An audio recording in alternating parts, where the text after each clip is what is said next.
Welcome. Welcome. So, how's it going out there tonight? I hope everything is going good with you guys. I hope everybody is doing well. I hope everything is going good. You vibing out. You know, your family is safe. You're safe. And everything that pertains to you is good. And if you don't feel like it's as good as it can be, you're making it better. All right? So, my name is Wrytes, and I wanted to share a life lesson with you guys tonight. And the first life lesson I wanted to share with you guys it is called. It is about reserving your space. And what I mean when I say reserving your space, it's about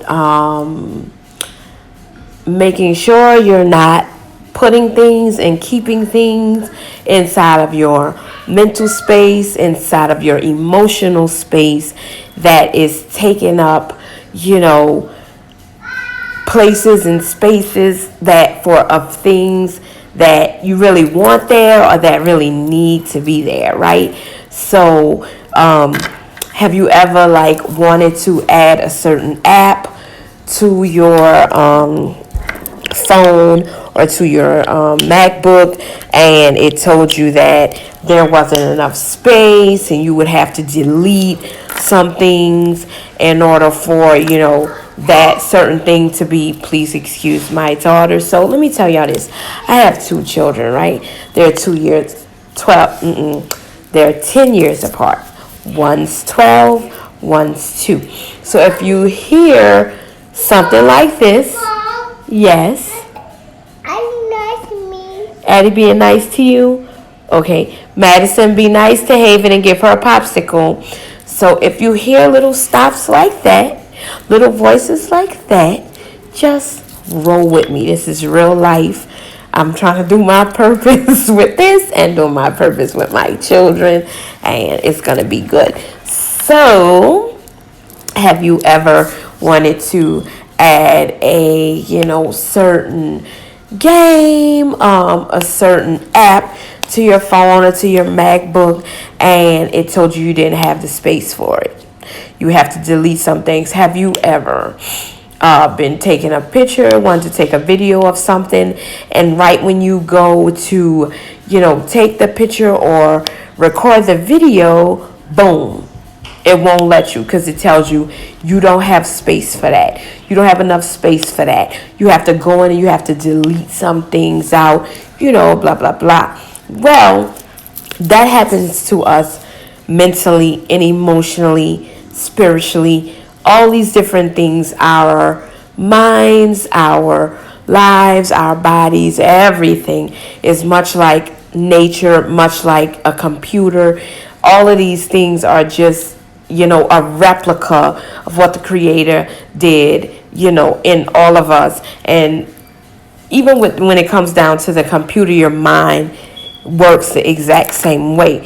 So, we only have a certain amount of space to store things. Just like with our computers and our phones, we only get a certain amount of space to store things. But we make the mistake of using it for things we don't need.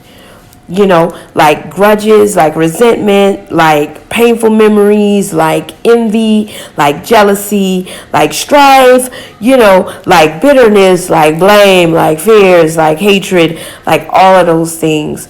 We use our space, we take up our space with those things, and then right when we need the space or capacity to store something we want, there's none available, right? These things do not only take up space, but they corrupt our hardware. They corrupt our heartware. They corrupt our mental, our ability to imagine things better. They corrupt everything in our lives. They cause viruses to take over our minds and consequently our lives. We have to understand that in life, things, thoughts, and people are going to present themselves as things we need, but we have to just be as cautious as we are with the apps that we place in our minds as we are with the ones we place on our phones and our computers. For example, like we'll see an app that looks good or fun, but when we look at the, Sometimes it's $5.99. Sometimes it'll say, oh, this app is, $12.99. And, we tend to consider our need for it when we see that little price tag on it. I do, and then the thoughts that we download to our minds, they cost us a lot more. It's just that we don't see the we don't see that money being debited from our mental account, from our emotional account right away. So, we don't realize what it's taken from us right away like we do with our phone, our apps. But we have to learn to manage our mental and emotional accounts. We have to learn to manage our settings. Managing our settings means we don't allow anything to download that does not benefit us. It means that we are making wise choices about what we allow to enter and stay in our minds and our feelings. After learning the importance of managing my personal settings, I was constantly presented with the test.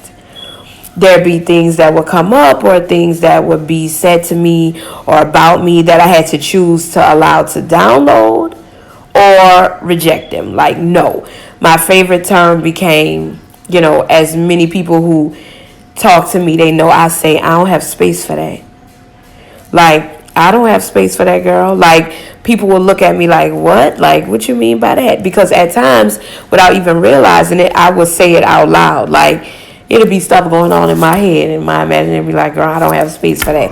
But I had gotten so used to cutting those things off, and still I've learned the importance of my imagination and why my imagination was created. It wasn't designated to be in limbo or used for people to hold grudges with, like tug of war. It wasn't used for that. It wasn't created to keep thoughts of revenge and negativity. It was created as my let there be space. When I say my let there be space, my imagination was given to me as a space where I could speak my desires. I could actually create the things that I want. Whether you know it or not, your imagination is doing what it's supposed to do, but a lot of us are not using it to benefit us.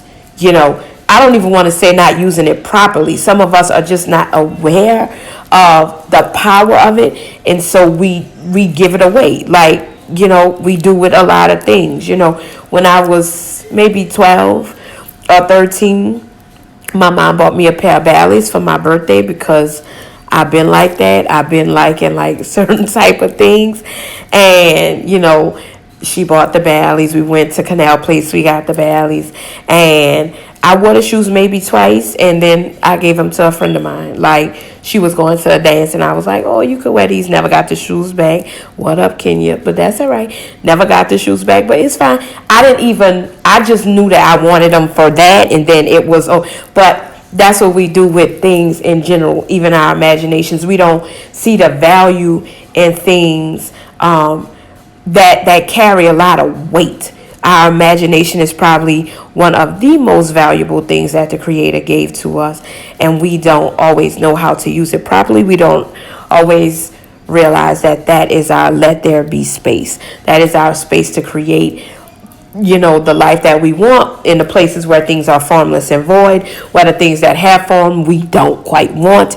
That's the space where we have to use, to create what we want. But when we truly understand and grasp the purpose of our mind and imagination and the power it holds, we stop allowing corrupt things, pictures, people, situations, and thoughts that are, completely contrary to what we desire to be downloaded and created there. If your space is being mismanaged today, I advise you to start deleting some of those harmful downloads to make space for the things that you truly deserve and desire. Clean your cloud. Make space in your cloud. And sometimes that calls for rain, that calls for tears. You have to release the water. You ever realize that our tears are salty? That's because they're carrying healing in them. Clean your space and make room for all of your heart's desires.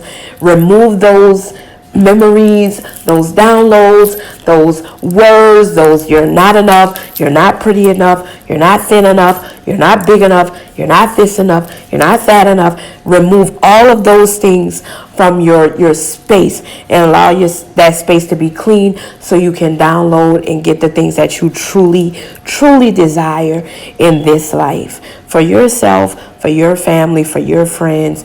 Teach these lessons, to those around you so we can all learn how to be more, cautious and better caretakers of the space that God has given us to create a beautiful world that we desire. It's been good talking to you guys. Listen, subscribe, let me know what you think, how it made you feel, if it helps you, just, let's have some commentary. Let me know how you're feeling, and I will talk to you soon. Good night.